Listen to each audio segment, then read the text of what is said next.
I thank you for joining me.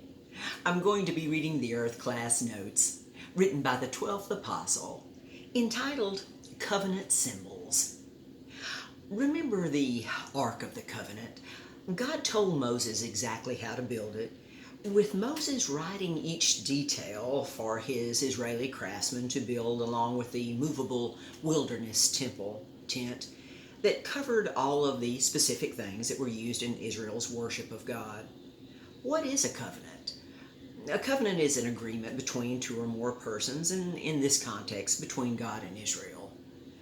The ark is a means by which this is done in remembrance of the covenants therein that contained several important items, such as the last two stone tablets that God wrote the basic 10 Commandments on in hieroglyphics, the scrolls of all the laws, called the Torahs, and other scrolls that Moses was writing, and a very interesting object, Aaron's rod that budded.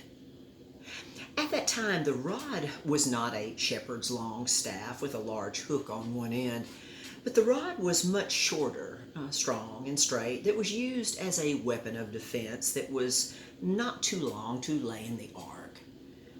The reason Aaron's rod budded was to show the importance of defending the truth of Israel's great God from generation to generation that Israel did not always do.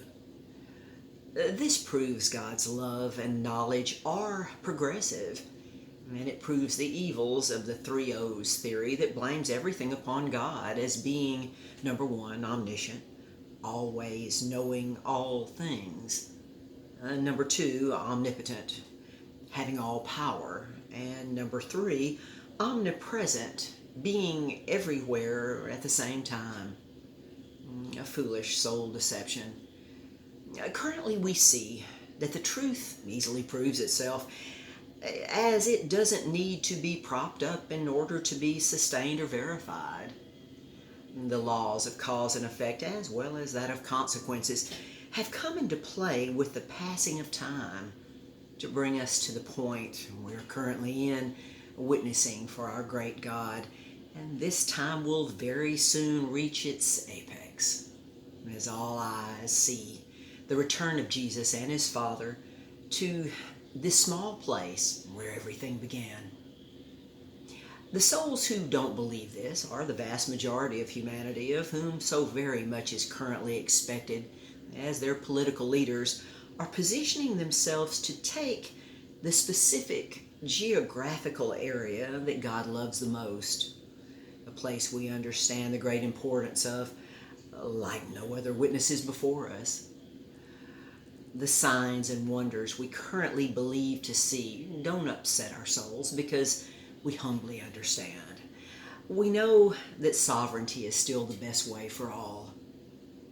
It pleases our great God to give us the honor of perfecting our sovereignty to the maximum. And Jesus will find faith upon the earth when we see him returning with power and great glory. Until next time.